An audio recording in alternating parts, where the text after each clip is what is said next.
Good morning, everybody. Welcome to another episode of Hawk Blogger Mornings. I'm Brian Nemhauser. You can find me all over the place, YouTube, TikTok, Instagram, at Hawk Blogger. If you find me in one of those places, consider leaving a review, giving us a follow, all those good things. We always appreciate it. And today's going to be a little bit of a different Seahawks Saturday than normal. We have replaced our normal Saturday guest, lovable, longtime friend, Jeff Simmons, with our most hated guest, maybe ever. His name also happens to be Jeff Simmons. He's up there in Toronto with all those weird bagels and arrogant Canadians as the Toronto Blue Jays face the Seattle Mariners for winner goes to the World Series ALCS. How are you doing, my frenemy? I don't know. How you doing, Jeff?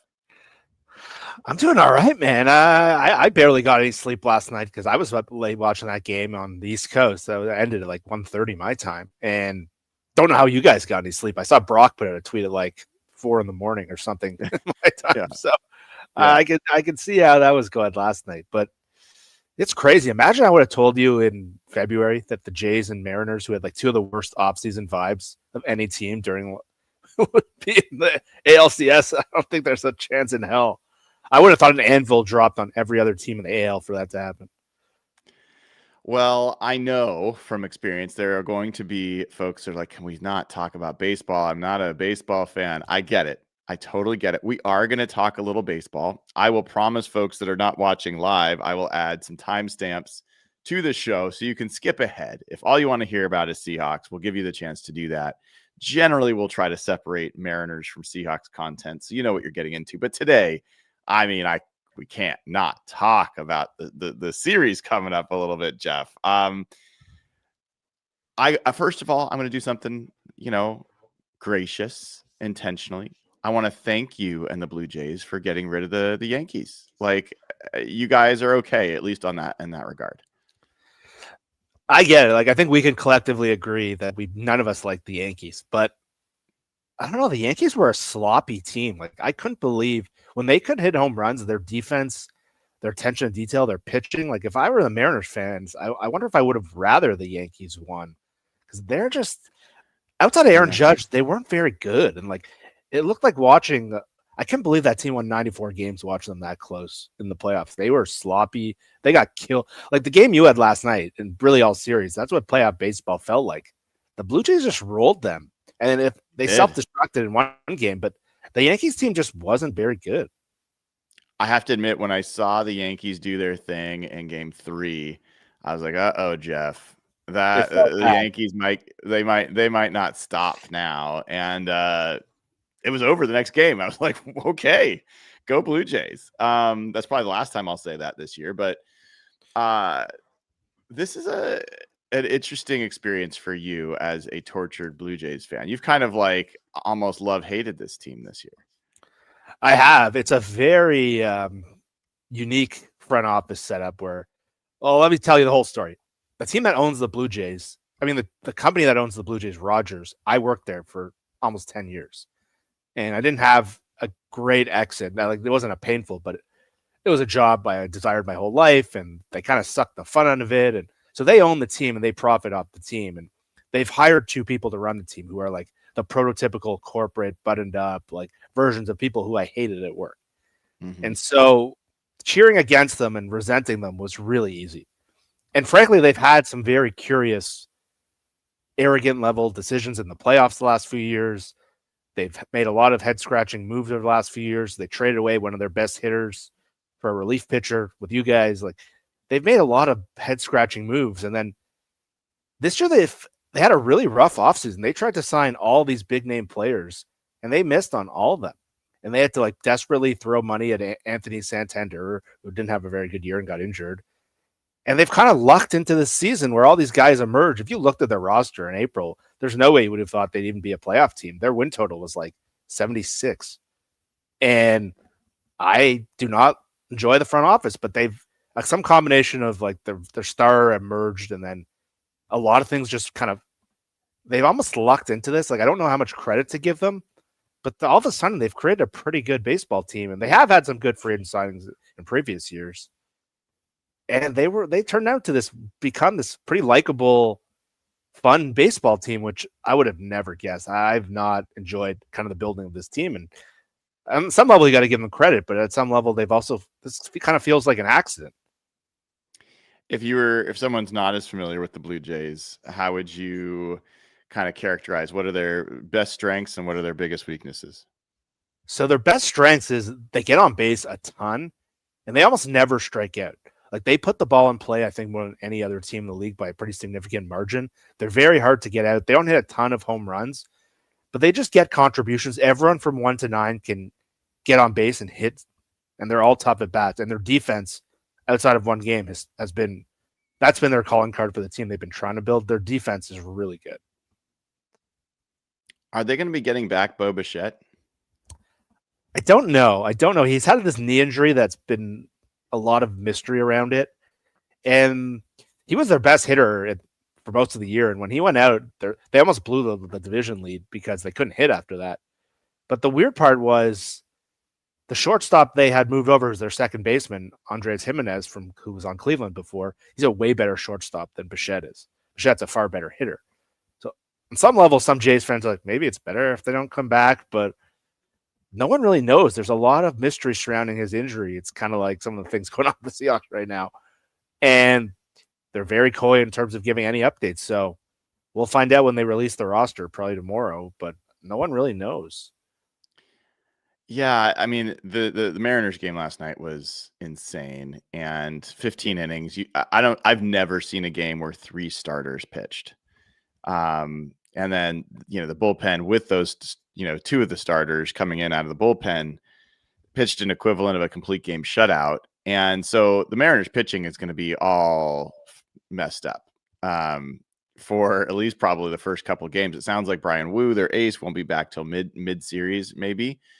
And I woke up and I was like, all right, Jeff, what are the odds? Where are the odds? And as of right now, the odds are still indicating that the Mariners have a better chance to win the World Series than the Blue Jays.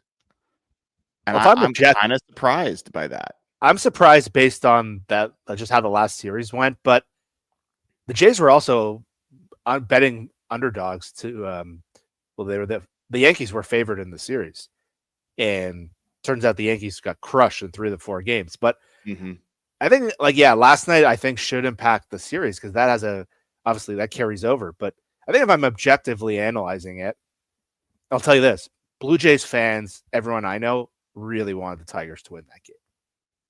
They were really, yeah. Well, they just feel good about the Tigers. No, the Tigers felt like outside of that Scooble, they felt like a far easier opponent.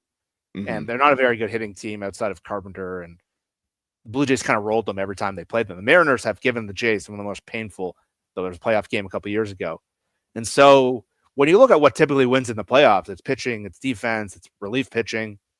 The Mariners, you saw last night how good the relievers are, how good they can win those tight games. The Blue Jays had a lot of runaway games. They didn't have to win one close game in the first round. And so I think the odds makers see the Mariners as a slightly better team. I think the run differential was better during the year. I think the Jays were really hot and cold. After August 1st, the Blue Jays were basically a 500 team. And then they looked like the peak version of them in the first round, but they were really struggling most of the second half of the year. And I think what the odds makers in Vegas would say is the Mariners are a more complete team than the Blue Jays are. Yeah, I mean, I look at this series, and I mean, the first name that comes to mind for me is Vlad Guerrero. I mean, he seems like he is red hot, and when you get a player that's that talented in the middle of the order, swinging a hot bat, that can be enough. Sometimes you only need one batter, and they got plenty. You like this comment from Skylar here? Is this what you're laughing at? I did. I started laughing. You caught me. I'm actually not that big of a poutine fan, so might be a hot take. I think it's very overrated. All right. Well, that's not Canadian of you, Jeff, but we'll accept it. Most people tell me I'm an American at heart. Well, not always Kind a of good accurate. thing. It's kind of accurate. Your diet might be a little bit American, based on what we've talked about. But yeah, I think that the Mariners are going to need somebody to get hot offensively, and so far, that's been hard to find. So we'll see. I think I also think about Savage. Like he seems like just a phenom of a pitcher, and so and then for me, Kirk is always the guy where I'm like, God, that guy's just hard to get out. He's just a professional hitter and seems to come up in big moments. So it should be fun. Should be fun. Like Canadian fans make their way down to T-Mobile for Blue Jays games during the season. I don't know how many Mariners fans are going to make it up to Toronto, but Alaska Airlines has added a flight especially for them. And as I was saying, right now, if you go to Fangraphs, they say the Dodgers have a 42.6% chance to win the World Series. That seems right. The Mariners are at 27%, and the Blue Jays are at 18%. So that is surprising. And if you look at, I think I've got the odds here somewhere. Oh, yeah, the Vegas odds.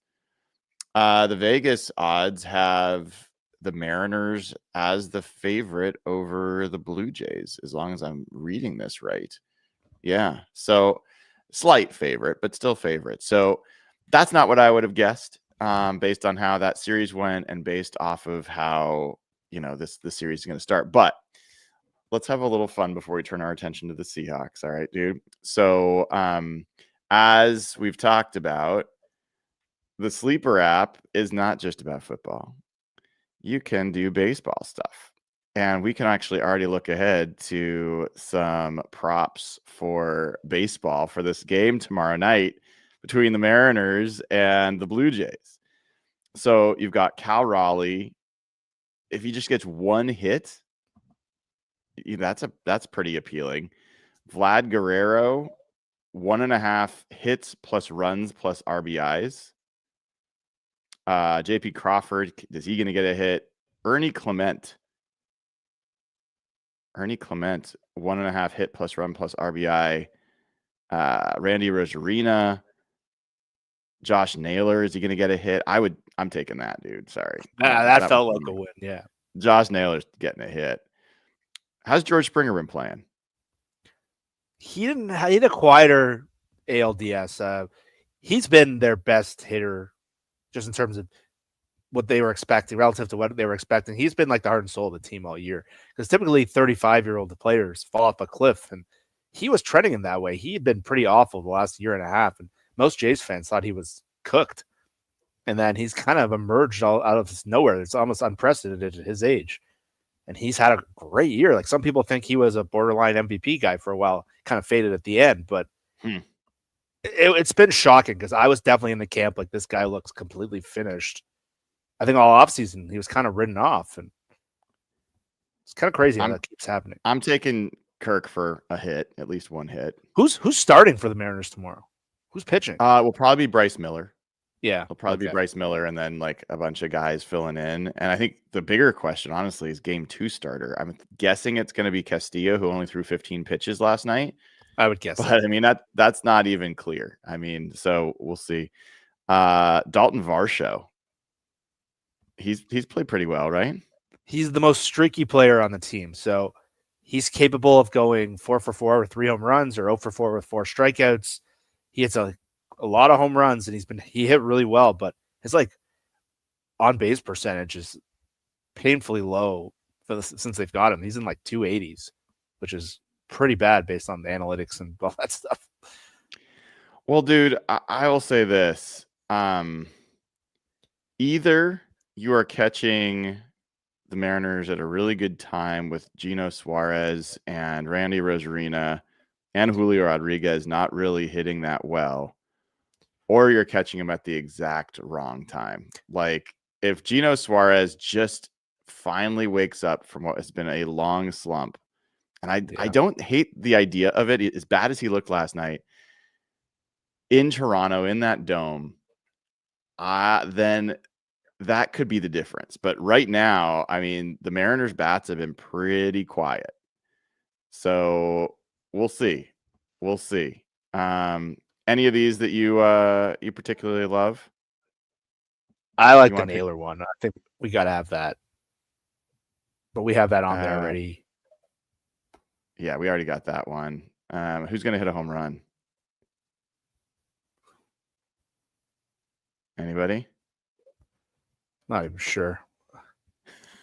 if I'm gonna pick the Blue Jays. Yeah, I know you are. I think I'd take Kirk.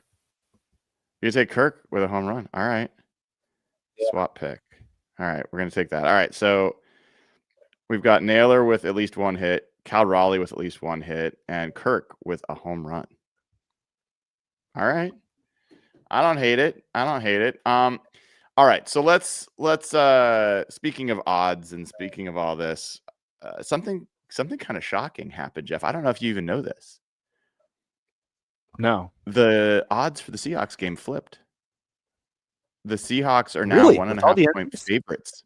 The Seahawks, after all the injury news came out, the Seahawks somehow, the odds swung in their favor. They are 1.5 point favorites in this game. Explain that to me, man. How did that happen? I can't. I would have figured with all three DBs out, Trevon Walker coming back and off the injury report, and Derek Hall out.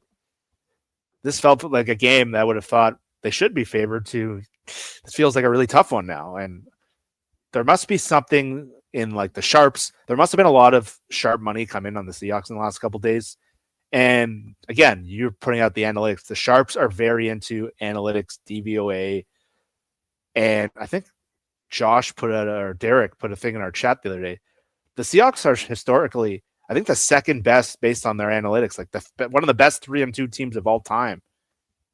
He put a tweet. So I think when you look at what Darnold's playing, the fluky nature of Trevor Lawerence, I'm guessing the sharps are much bigger believers in the Seahawks. I would guess the public would bet Jacksonville once those injuries came out. I know how I felt when I saw that. I'm guessing everyone else saw that. And it's like, ooh, how are they going to cover Brian Thomas and Hunter?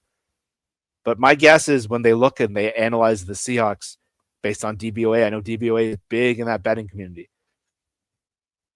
That would it was interesting to me. You and I haven't had a chance to talk about this game because we had Real Hawk Talk with Evan and Nathan this week, but I was super impressed by the Jaguars statistically when I started looking at them a couple of weeks ago. It's really been like 2 or 3 weeks ago. I started kind of looking ahead to this game, and I was like, wow, I didn't know their defense was that good. And then their defense played a couple more good games. And then I watched the Chiefs game, and everyone's just glazing the Jaguars. And like, they're like, oh my God, Trevor Lawerence made the greatest throw on that drive to Brian Thomas. And I'm like, we're watching different games, man. Like that offense was sloppy. It needed Trevor Lawerence running out of like a lot of non-designed runs by Trevor Lawerence to get any yardage. And the defense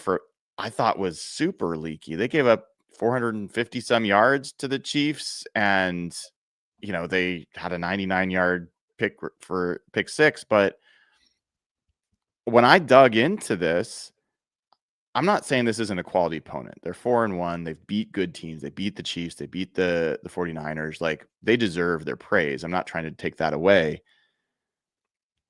But the Seahawks are a better team. Like, I'll just be straight out with it, Jeff. The Seahawks are a better team. Doesn't mean they've always played better, but they're a better team. The way the Jaguars are winning are really in an unsustainable way. Like, their turnovers tend to be volatile and not. They're getting an insane amount of turnovers. I think they're getting like almost 3 turnovers a game, and they got at least 3 a game for their first 4 games, and then they got 1 against the Chiefs. That is gonna just regress to the mean. It's just natural over time. There's no way you can live off that margin. And I think what has impressed me about the Jaguars is they're a lot better in the line of scrimmage than they've been in the past couple of years. They've been just a really punchless team that will flash a little bit, but they've been tough on the line of scrimmage. But if you heard Daniel Jeremiah, who's like a former quarterback, talk about Trevor Lawerence, he was kind of cringing when he kind of talking. He's like, and Hasselbeck was on with you doing the same thing. I heard Jeremiah on Brock and Salk, and hearing 2 quarterbacks talk about him in the same kind of fashion, just unprompted. They didn't seem to get a very great vibe. And the national thing was, Trevor Lawerence is taking that step forward. And But hearing Hasselbeck even said they stepping on the center's foot, like that's a mistake of the quarterback. And so I think the Jaguars are a solid team, but I think they're being propped up by obviously the win on national TV, Brock Purdy playing with a toe injury. I think they're a good team, but Seattle really should be 5-0. You can say, okay, they're due to have a loss like that. Maybe they're a better team than their record. They were leading within the last 2 minutes of both the games they lost. So they should have won at least one of those games. I think all the numbers would tell you. I know baseball has like what's called like the Pythagorean win total. I think Seattle would be a little higher than Jacksonville, and Jacksonville is a game up, and they're playing at home, and they're on a short week. But I think if you're objectively looking at them, I think you would, even with the secondary injuries, I do think Seattle is a better team. Well, I mean, you can kind of pick your whatever your measure is. If you want DVOA, which is opponent adjusted, the Seahawks are the second-ranked DVOA team. The Jaguars are the 12th. That feels right. Like, yeah, I feel like the Jags are an above-average team. And if you look at them offensively, dude, I mean, it's not great. Like 30th in third down percentage, 23rd in yards, 21st in yards per play, 22nd in yards. Sorry, that's their defense. Excuse me. Let me get to their offense. Their offense, 16th in yards per play, 22nd in third down, 21st in red zone. Their rushing game, 25th in yards per attempt, 30th. Sorry, that's their passing game. 30th in completion percentage, 27th in interception rate, 28th in passer rating, 17th in EPA per drop back. They're not explosive. 17th in the explosive passes, 24th in explosive rushes. This is all going to come across as like I'm just overlooking this team. I'm not. It's a hard game. And I think the injuries that we saw yesterday, Jeff, it wasn't worst case scenario, but it was pretty darn close. You know, Devin Witherspoon, Julian Love, Reek Woolen, all doubtful for this game. It is noteworthy that both Love and Witherspoon were limited participants in practice yesterday. And we do know that Mike McDonald's willing to play those guys with little practice, but it still seems unlikely they'll go. Yeah, and just again, the Julian Love thing just feels so big right now. I know the corners are a big focus, but when you watch some of those plays, Ty Okada in deep coverage just seemed like he was kind of a mess. I know he made some good plays in space, but some of the plays and how I think just having Love, what he does for Kobe Bryant, because Kobe Bryant looked significantly worse without him in the lineup, and he made a big mistake on one of the plays that looked literally all on Pritchett. He didn't cover the deep half of the field, and so that safety group and just Love is so smart, and his IQ is so high, and I think he has such a big impact on the communication. I just think it's a huge deal. And look, I've had my issues with Reek Woolen, but he's still a really good cover corner, and putting guys in who are just significantly worse against, they haven't been a good passing game, but it's obviously scary going up against Brian Thomas and Travis Hunter when they let him play offense. Those are very good receivers, and having your fourth and fifth string defensive backs against those kind of players, where William Cohen is a really good play designer, really good coach, and he's a really good offensive mind. We saw what Tampa was able to do against those guys and confuse those DBs. It's definitely scary, and they've had one quarter, I think, or 5 plays with their whole secondary. And look, yeah, everyone's injured right now. The whole league is injured. But to have that much at one position group is just unfortunate, because it really makes a lot of people, if they looked at the Seahawks roster and said, what's the strength? Most, I'd say casual people would probably say the secondary. I don't know if I would, but that their whole position group is basically at backups at this point. Yeah, I did a little research, Jeff, and if you look at on-off splits for players is a little fraught. It's not something I put a lot of weight into, but I think it's worth at least mentioning. So when Devin Witherspoon has been on the field, the Seahawks defense has been allowing 4.7 yards per play compared to 5.2 when he's off. The pass defense is a significant change, going from allowing 6.2 yards per attempt when he's on the field to 7.5 when he's off. And then Julian Love, opponents are completing 65% of their passes when he's on the field. They're completing 77% when he's off the field, dude. 77%. That's not good. That's not good. And we've seen it over the years where they like Earl Thomas went out that one play and all of a sudden they put another safety in and they literally hit like a 70-yard touchdown in the post. And then Tedrick Thompson a couple years ago is playing safety and it's so bad on defense they have to trade for Quandre Diggs, and you immediately put Diggs in there and it completely changed their defense right away. And when you have a bad safety, the safety is your protection, it's your over-the-top help, and if they get messed up, it can blow up the whole defense. And that's where I found a lot of the takes this week kind of strange, because one weak link on defense could crumble the whole thing. And the Seahawks last week had a lot. It is. It doesn't just end there. The defense has had 6 of their 7 interceptions when Love was on the field, so only 1 when he's been off. Wow. They've had 10 of their 13 sacks when he's on the field, only 3 when he's been off. So that's not great. And then the last one here, I did like a little Tariq Woolen when he's been on and off the field. But this one's a little, I think, most misleading, but it is real. The defense is allowed 6.3 yards per pass attempt when he's on the field, 13.2 yards per attempt when he's not. The run defense does improve when he's off the field, but that also, I think, is just the Bucs game was they weren't really running. So it's big. It's big. I don't think you can deny it's big. Shaquille Griffin sounds like he's going to be up, but if I'm parsing Mike McDonald's words, I think Nehemiah Pritchett's still getting the start over Woolen. That's how I interpret it. I watched the press conference and it left me a little uneasy. Just he was kind of coming out here praising Pritchett, and he did a better job than people gave him credit for. He didn't seem overly giddy about. And I think it kind of, look, the injuries are obviously bad luck, but this was a position group that we thought all offseason was light. And the only real move they made was bringing in Shaq Griffin, who's not on their roster right now. He's on their practice squad. And 3 backups out, we don't even know if he's going to be playing. And yeah, they drafted a safety, but the safety is more of a chess piece than a defensive, like a deep field safety. This might be a thing where this is on them.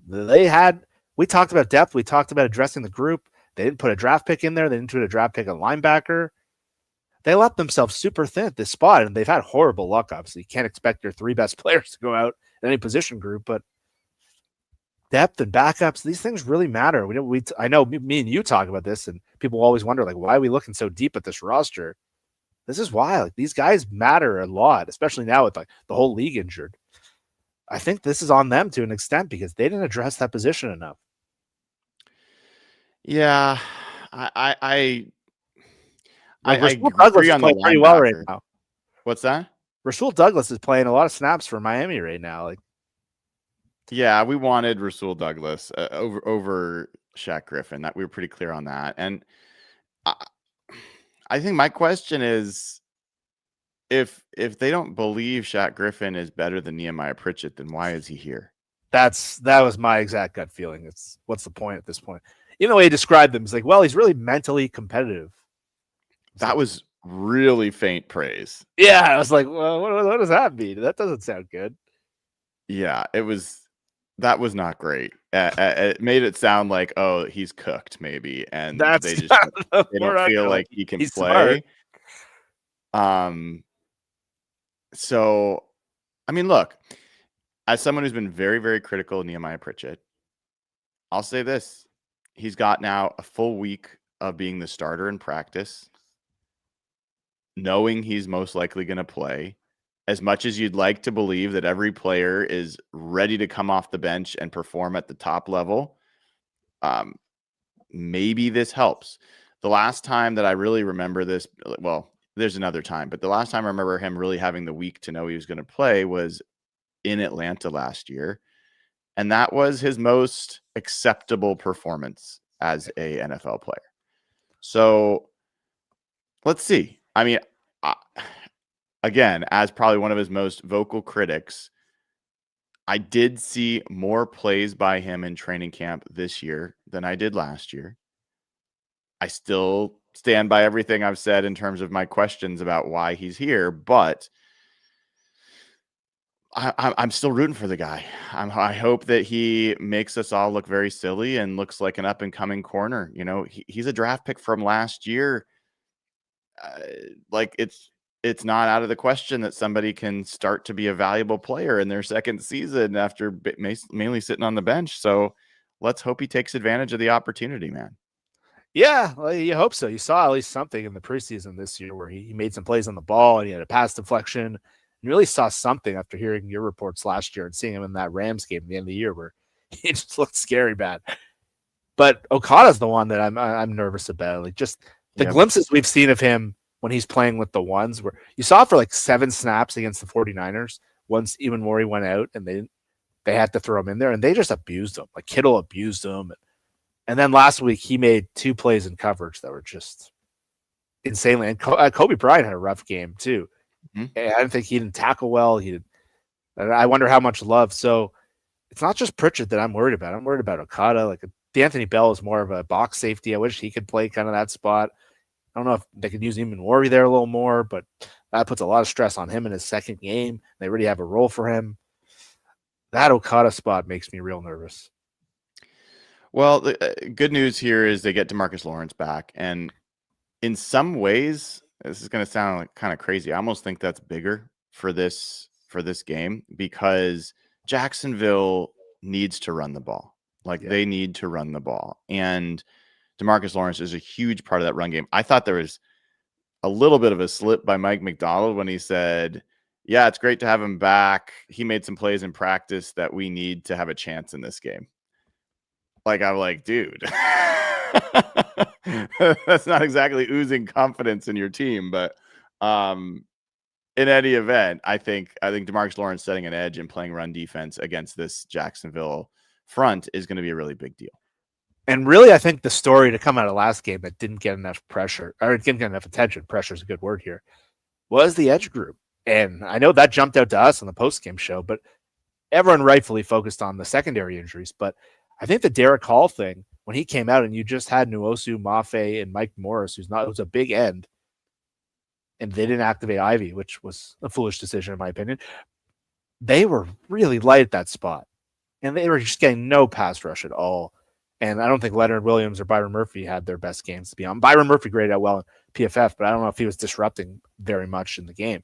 So having Lawerence to not only play the run defense and just give them another body who knows how to play versus Mike Morris, who just seemed kind of off his skis getting that many snaps, is a huge deal, especially with the way ETN has played well. I don't know how efficient he's been, but he's given them a big boost because they've had trouble with Brian Thomas all year. He's had a ton of drops.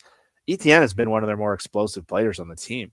And again, I talked about all summer what Lawerence does for a run defense. And he looked really good to start the year. I know he didn't grade well in the sites, but he looked to me like he just made 2 or 3 plays a game that made a huge difference. And how smart he is. But I think the key to this game, everyone's talking about the secondary. I think the key to this game for Seattle is the defensive tackles. Robert Hainsey's out for the game. And either Leonard Williams or Byron Murphy is going to be lining up against Jonah Monheim, who we spent a lot of time in during this draft season. He's a smallerish mover of a center. He's not Robert Hainsey. If you want to give Trevor Lawrence trouble, get him pressure up the middle. That's going to give him trouble because he gets goofy, man. So I think if Leo coming off a down game or Murphy, who hasn't been as disruptive since some of the other games, I think that's where they might be the biggest deal to win this game. Well, you mentioned Robert Hainsey, their starting center. He is second in the NFL among interior offensive line in run block win rate. Number 1, by the way, Gray Zabel. He is also Hainsey was 20th among interior offensive linemen in pass block win rate. So yeah, it's a big loss, and he's also the center. I still think Trevor Lawrence seems like not the brightest bulb. I'm just going to acknowledge that. And I have to think Hainsey is part of setting those protections and, getting them ready. I would love to see this is like my pick to click in this game. We'll see if we'll get the sleeper app. We'll look up at whether we have this to choose from. I think this is the game that Boye Mafe gets a sack. I think that I really like the matchup with Walker Little at left tackle. I think that this Jaguars offensive line has gotten a lot of love for how few sacks they've given up and the pressure rate. Those tackles are not that great. And I think there's a chance that we see a little bit of Boye Mafe getting in there. So, yeah, I agree with you. I think pass rush. This is a game, Jeff, where the guys up front have to know this is not a coverage leads to sacks game. It is a sacks leads to coverage game. Yeah, and this is a game like with McDonald. McDonald can confuse a lot of the best quarterbacks. Obviously, last week he said wasn't his best work, but when McDonald's cooking and the D-line's going, they should be able to confuse a guy like Trevor Lawerence a lot. And they should be able to force him into some mistakes. He makes goofy plays at the best of time. I don't know if you heard Salk's question to DJ this week, where he outright asked, is Trevor Lawerence dumb? Did he ask him that? He asked that to DJ, and DJ laughed, and he didn't say he was wrong. Like, DJ is the most polite. Mm-hmm. Salk's just like, I'm going to ask you a question you're not going to like. And he straight up asked him, is Trevor Lawerence dumb? And he had the same read of the game that you obviously did watching it. So, what Mike can do to the best of core, we saw what he did to Geno in Baltimore. Like, it looked like there was guys coming from everywhere. If the pass rush can get going and they can win with the 4-man rush or blitzing a little more, they can really force Lawerence into some bad decisions. And again, he's not the highest IQ player. I'll put it that way. This should be a game where they can really, if they can disrupt him, I think that's the game. I think that's going to what wins or loses this game. It's time for Leonard Williams to have a dominant game.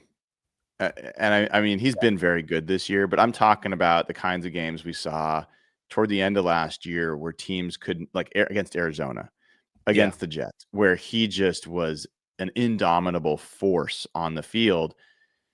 Mike McDonald was honest there too, said this, like, is Leonard Williams is his best player, but did not have his best game against Tampa. And that was my read too. I felt like that front just did not play a great game. They did not win their matchups. I think they got a little too cute. They just need to go up there and kick some ass. Like they need to win their 1v1s, and they have the talent to do it. So I think that's a big part of this. I think Trevor Lawerence figuring out what play to call as the clock's ticking down and getting some silly penalties and maybe making some bad throws. Yeah, I think they're going to be aggressive blitzing in this game, I would bet. Even though they have some coverage challenges, I think it's going to be a really, really interesting game.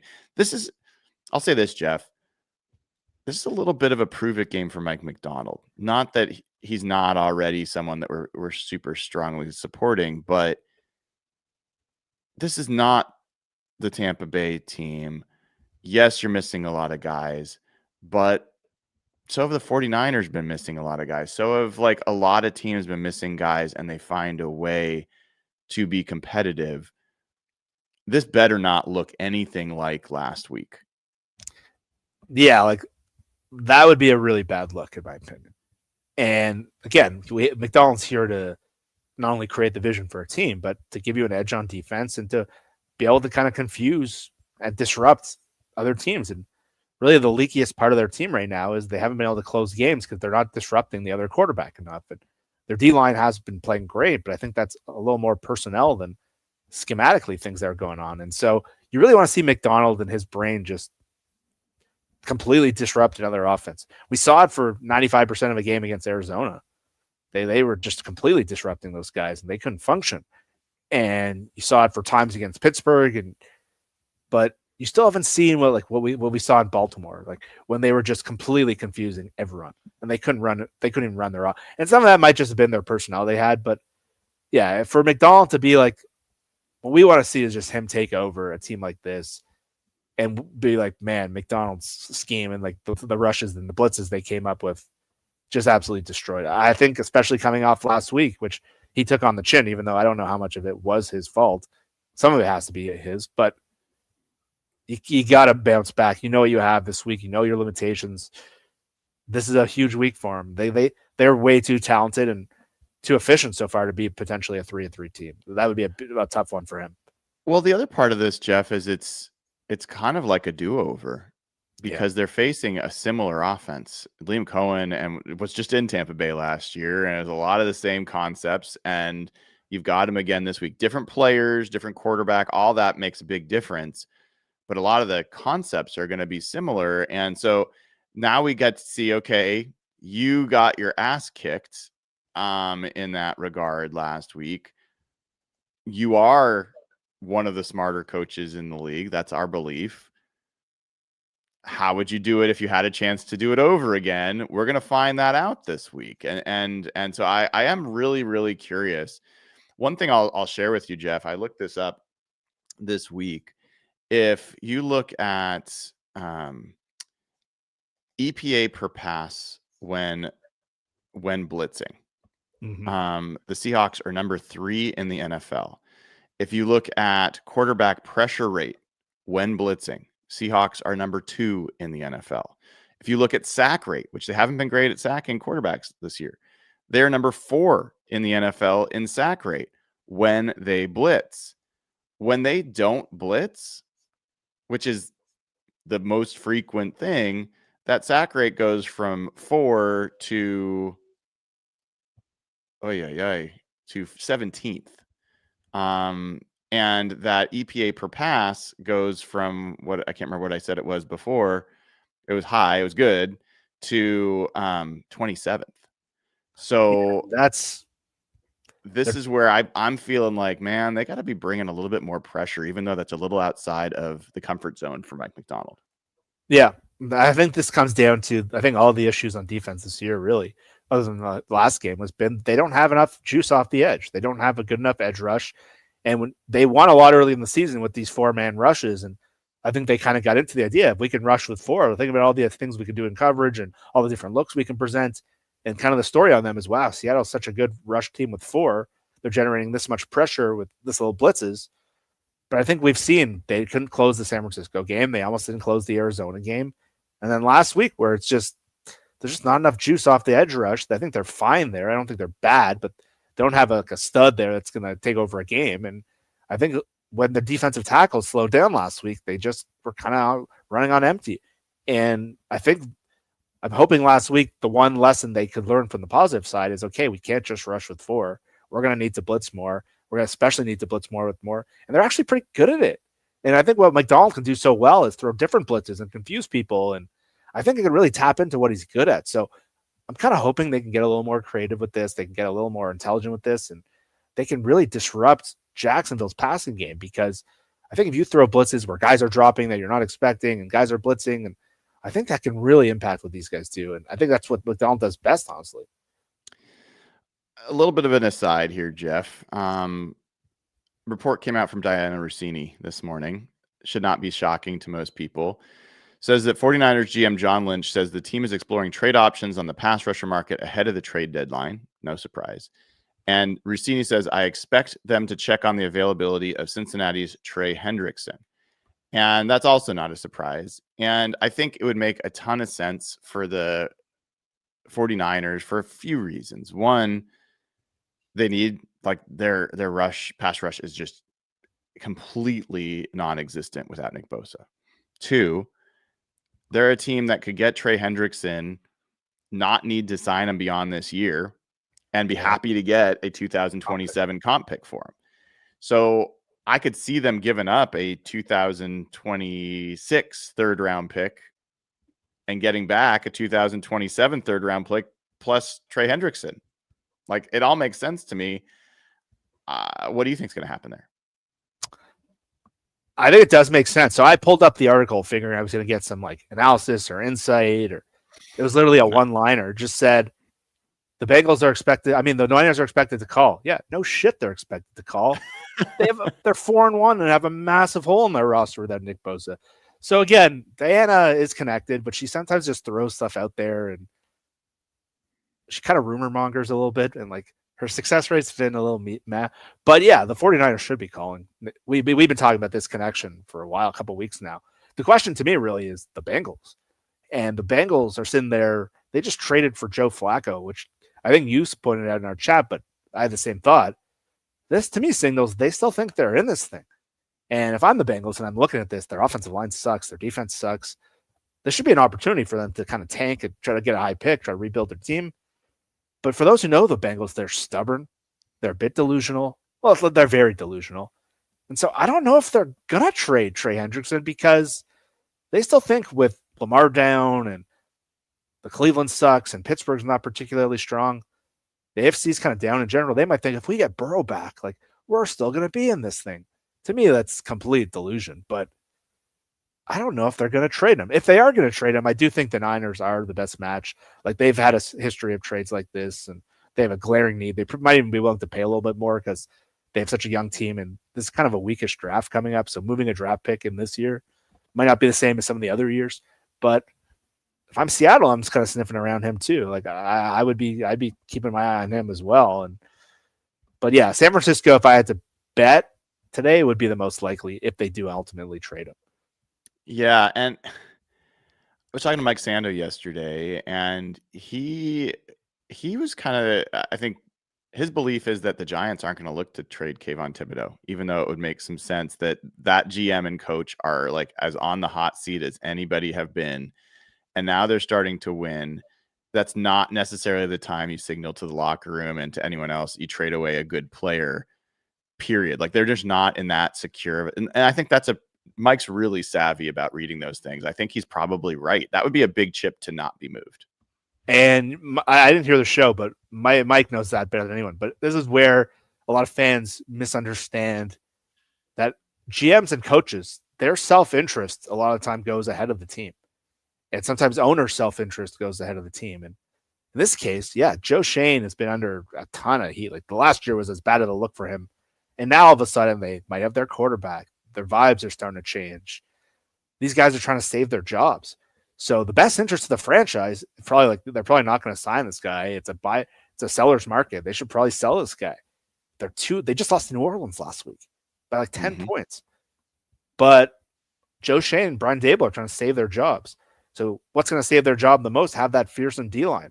They probably don't care about these draft picks because they might not be here next year. And so I think Mike kind of hits that one in the head. Like their self-interest will overvalue what's really best for the franchise. Yeah. Dude, I gotta say, what a absolute embarrassing moment for Russell Wilson. For him to come out on that field, be booed, throw the ball into the ground, have Brian Daboll so upset that he had to have Russell Wilson out there that he ran to the injury tent to pressure the medical staff to get Jackson Dart back in, and now they're being investigated for a violation. I mean, how far has that star fallen, man? I was trying to think of a comparison where someone was like all-pro level player, Hall of Fame lock. Like Aaron Rodgers has fallen off the map for other reasons, but not at this level. Not at this level of nosedive. But the fact that Brian Daboll ran into the blue tent and then a minute later was screaming at the doctor on the side. I don't know if I've ever, other than Jamal Adams yelling at a doctor, I don't know if I've ever seen a coach yell at a doctor like that. It's because, look, the guy loves Jackson Dart, but I think seeing the one pass from Russell Wilson broke something in his brain. That was the goofiest looking pass. He just like gunned the ball into the ground. And it's crazy though. Like he is, like at this point, like someone's in his camp's got to be telling him to retire. Like he's got to stop doing this. He's hurting his legacy. He's hurting. Like think about it. Let's go through we'll quickly do this. Since leaving Seattle, Sean Payton, who's like friends with everyone in the media, basically paid $70 million to get rid of this guy. Benches him for Jared Stidham. Mike Tomlin, again, he's got flaws, but as prominent as a coaching figure, tried to sign Justin Fields back instead of him. Kicked him to the curb after 1 year, and now we got Brian Daboll. He's a loose cannon, but New York, you see these guys are yelling at team doctors. So that's 3 guys in a row. I'm surprised they haven't cut him, to be honest, with Jameis Winston sitting around. To some people, it's probably kind of sad. And like, I can't remember a guy just nosediving. I think you got to, if you're John Schneider or you're trading with John Schneider, when he gets rid of a quarterback, you got to be pretty nervous now with seeing him and Gino fall off the map. Yeah, for sure. For sure. So before we get off the kind of trade market thing for a second, my new favorite target from a edge rush perspective is Carl Granderson. That's where I've kind of landed. I think he's the best combination of good, affordable, still young enough, and under contract. You've been high on the Dolphins, guys. Try to sell me like Chop Robinson would be great. I don't think you're going to get him. So tell me why like the Jalen Phillips, Bradley Chubb thing has you excited. They're not the most complete players, and Bradley Chubb has a bad contract that Miami would need to eat a little. But what I like about Phillips is he's just got a lot of juice off the edge. Like he coming up before his injury, he really looked like he was emerging. I think the thing that this team is just missing is that juice off the edge, like the speed, the guy who disrupts. I've just seen him do it. Bradley Chubb has been kind of a disappointment in his career, but he just knows how to pass rush. And I think that would help these guys. But I think they just need someone who knows how to get sacks. And I think Phillips is more of a sacker than a complete defensive end. I don't know if his stats would be that, but what I've seen from him is he really just disrupts the quarterback, but he's not a great run defender. And schematically, I don't know if he's the best bet. But the thing over the last 2 years that's annoyed me about this defense is they don't disrupt the other quarterback enough. Like they do a lot of cool things, and I wonder what the analytics would say. I can see your brain moving. But when I watch Phillips have played over the years, that's when he was started getting going. It started a little bit slow. He can really just disrupt the timing of the quarterback. And that's what I think Seattle is lacking. I know, but with Lawerence, who's kind of a more of a run stopper, I think you can live with a guy like that. And I don't know if I'm looking to like extend Jalen Phillips, but I need someone who's going to disrupt the timing of the quarterback. I don't think that happens enough with this edge rush group. Yeah. I mean, here's the thing. One of my measures is like, how would I feel if the 49ers made a deal for fill in the blank? Fair. And if I heard they made a trade for Bradley Chubb, I wouldn't. It wouldn't cause me to lose a wink of sleep. It doesn't mean that it wouldn't be better for them than not having him, but I don't think he's the difference between them being what they are and being a true contender. No. If they traded for Jalen Phillips, I think he has a higher upside, but I still wouldn't feel like, oh man, that's big. If they get a Trey Hendrickson or Max Crosby, I think that's obviously a season-changing kind of potential move. I don't think either of those other guys are. And I think that Carl Granderson, I'll throw that in there. If they get Carl Granderson, I don't think that means that they're all of a sudden going to be a contender. I do feel like the floor is higher for Granderson than those other two guys. Like I'm more sure he's going to make an impact in the pass rush than those guys. But I think where I'm kind of going with that, Jeff, is unless Hendrickson or Crosby, which seems unlikely, are going to be moved, there probably isn't a guy that's going to be a true game changer. Like as much as we want Boye, Mafe, and Derek Hall and whatever to have more sacks, they're probably better than most of the guys, or at least very comparable to the guys we're talking about adding. So you're just talking about adding someone because they're a different name in a lot of these cases. Yeah, and I think they could use just another body with. They don't really have like the speed rusher off the edge. Like Mafe's really the only one who could do it, and I think it's just. For Seattle, I think they need a complement. I don't think they need a difference maker would be obviously the best thing. San Francisco doesn't need a complement. They need a dude. Like they lost an irreplaceable player.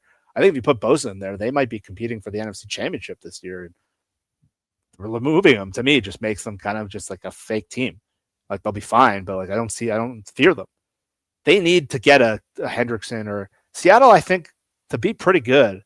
I just think they need someone who can get a couple of sacks and impact the game. And you look at Phillips, for example, he had, I think, 8.5 sacks his first year. I think he had 7 sacks in 8 games before he got injured a couple of years ago. Like, that's kind of what he does. I think but yeah, I think for Seattle, obviously, these guys I'm talking about aren't close to the Max Crosbys or the Hendricksons. Like, those guys are all pro, top of the league kind of guys. And obviously, I'd way rather those guys, but there's a reason guys like that don't come available at the trade deadline. Like trade deadline, you're usually getting a piece here, a piece there. This is not like baseball where like the giant player can get traded or basketball. Like you don't see like franchise shifting players get traded at the trade deadline in the middle of football season. No.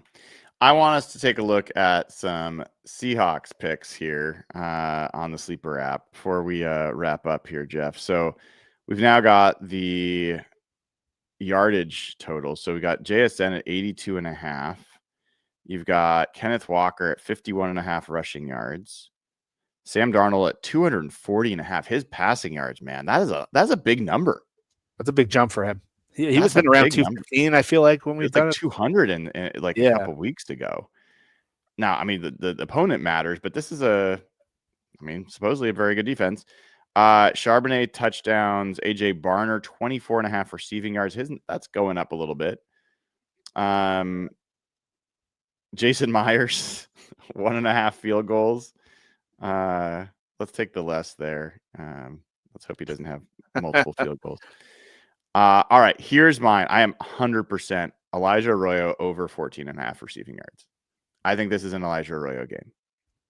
Yeah, this is an area of their defense that's vulnerable. The middle of the field, we saw Devin Lloyd make that great play, but I think this is an area you can attack these guys. And they play a lot of kind of the zone defense, and they run a lot of some of the Tampa 2 stuff, and they can be beat in the middle of the field. So the numbers that stuck out to me were Barner and Arroyo. And Barner's a guy, like, all of a sudden fantasy community is talking about how good Barner is. And I think you said the PFF #1 tight end at his position right now.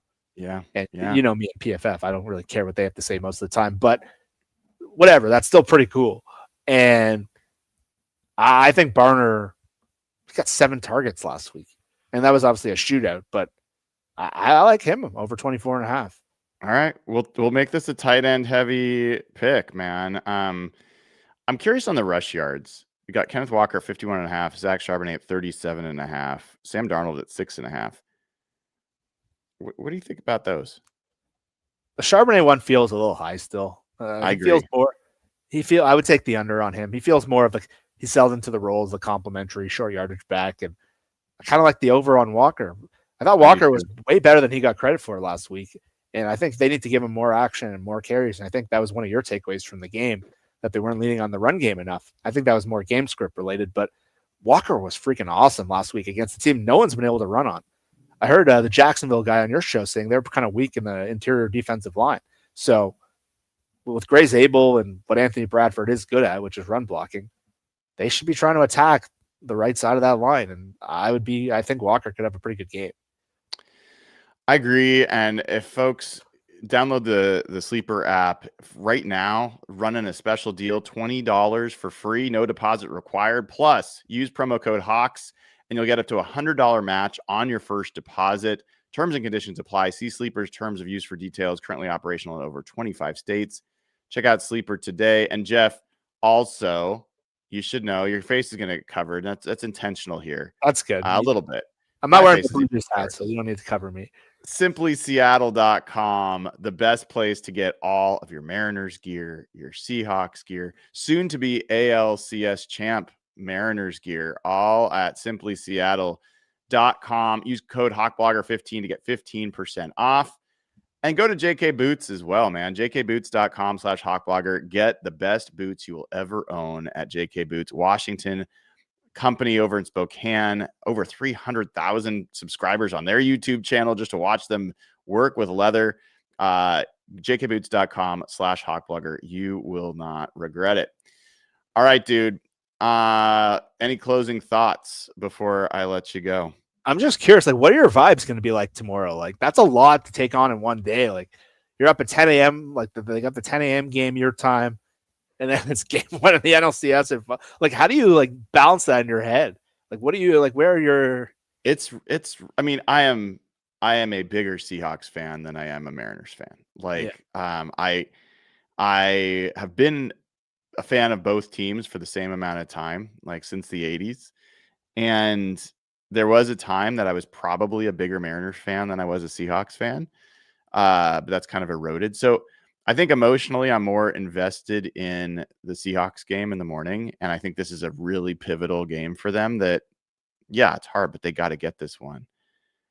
I'll be pretty exhausted by the end of the day when I'm kind of expecting the Mariners to lose that first game. It's just like a really tough matchup. Yeah, you got to fly across the country. Their 5th starter going in game 1 against, the Blue Jays. Like, that's going to be rough. So yeah, but my wife, she's going to wish that that I was not such a sports fan for the next few weeks. It seems like my wife it's been a lot of TV time, dude. How about you? How are you going to handle it? I'll be honest. I'm like football just takes such a bigger part of my brain. Yes. That I'm just like, I spent I had some friends in Toronto getting mad at me last week. The Jays were playing like game 2 against the Yankees. They're like, why are you tweeting about football every 5 minutes? I'm like, you obviously don't know me that well. Like, you don't know my following. You don't know me. But so I'm so invested in the Seahawks team in general. Just that's how my brain works. But once the baseball starts, I'll probably flip a little bit. But I'm not quite there with the Blue Jays, even though it's a playoff game versus a week 6. So I'm way more Seahawks focused. But again, it's going to be it's a lot to take on for one day. My brain is going to be moving. Last week was simultaneous. Both teams are playing at the same time. Yeah. And that was a lot to take on during that insane Seahawks Bucs game. So it is hard. I mean, I wouldn't mind this being a more common occurrence to have to juggle these 2 successful teams. But, last thing I'll say on the Seahawks is I have a phrase I used to say, nothing special, but I just said, special things happen during special seasons. And if you look back at some of the Seahawks seasons that have been really great, even the 2005 season, you had that Cowboys game where Jordan Babineau makes an interception. They make a Josh Brown, some things just kind of rolled their way. And I look at this Seahawks team right now and I see a really good offense and a really good defense and a really good special teams. Without a caveat. I just think they're really good in all 3 phases. And in the ultimate moments, they've lost a couple games that you really wish they would have won. And so ultimately, they need to start finding ways to be on the other end of those types of games. They're going to keep playing some good teams. One thing I forgot to mention to you, Jeff, and I know we're past time, but I was looking at DVOA future schedules. The offense, the rest of the way, is going to face the second hardest schedule of defenses. Oof. So this is not the end of it in terms of playing difficult defenses. Interestingly, the defense is going to play the 27th hardest schedule against offenses. So that the defense theoretically should be facing a lot of mediocre or bad offenses the rest of the way. It's going to be interesting to kind of watch. And if this offense can continually play well against good defenses like they did against Tampa, then the ceiling just goes up and up for this team. Yeah, we went through that entire show and we didn't even talk about Sam Darnold or the offense. So that's pretty telling to where things are going. I saw the Athletic put out a video just how good Seattle's offense looks and what they're doing to trick everyone. And yeah, it wouldn't be if you would have told me at the end after 5 weeks the offense would be better than the defense in our minds. I would have believed you for a second. I would have just thought the offense. This was not in my any range. So it's been shocking. It's been fun. But yeah, I think the defense will start to come up. The offense might come down a little bit, but that still leads you to a really, really good team. And it's a year where what you said about this team, you can't say that about a lot of teams. The whole league feels as wide open as I can ever remember. The Bills aren't playing very well. The Ravens are hurt. The Chiefs could be 2-4 tomorrow. Packers blew some games. The Eagles look like a mess. The Rams have blown games. This is wide open. And how many teams can hit on all 3 phases? There's not a lot. So that's why this game feels so big, because the Seahawks should be the talk of the league right now, in my opinion. They should be 4-1, if not 5-0. And that's kind of gone to the Niners, and no one really believes in them. That's the difference. That's why this feels huge. It is a weird time where some of the teams that have the best records are the teams that feel like they aren't that great. And then some of the teams like the Seahawks that feel like they're much better than their record don't have the greatest record. So it's just kind of an odd time. Jeff, man, let's have some fun together with the Seahawks game. And then separately, I hope you have a horrible, horrible night tomorrow night. So let's just hope you get a good morning and a bad night. In the end, if that's the result, I'm fine with it. Let's start with the morning part, and then we'll talk about the night. I forgot these super chats. Board Skyler says, freaking love Jeff Simmons. Poutine is weak. No shade. Lack of protein in the dish. Nothing to do with coming up with the Mariners W. Go Seahawks. Appreciate you guys. Hawks fan Matt, man. How do you think McDonald would have handled one of his players doing what Demarcus did to the Cards? It wouldn't have been Jonathan Gannon. I'll say that. He would not have hit his player. Yeah. I think he would have chewed him out, though. Oh, yeah. I don't think he would have been very happy. I imagine he showed his team, and justifiably so. Like, you should be. I imagine everyone in the league saw that Adonai Mitchell play, and I imagine everyone was coached up on it. And to do the exact same thing, I know. Terrible. Garth Knight, last one, says, we will see Emerson Hancock in Canada, Brian. Will we see? I don't think so. Honestly, let him rip. He's on the roster. Staff is exhausted. Take the gamble, Danny Dubs. I don't think Emerson Hancock will start. He might come out of the bullpen. We'll see. But we'll see how that all goes tomorrow. That'll do it for this episode of Hawk Blogger Mornings. That was Jeff Simmons. I am Brian Nemhauser. Have a great rest of your Saturday. And make sure you go to Simply Seattle. Use code HawkBlogger15. That deal will not last forever. Take care.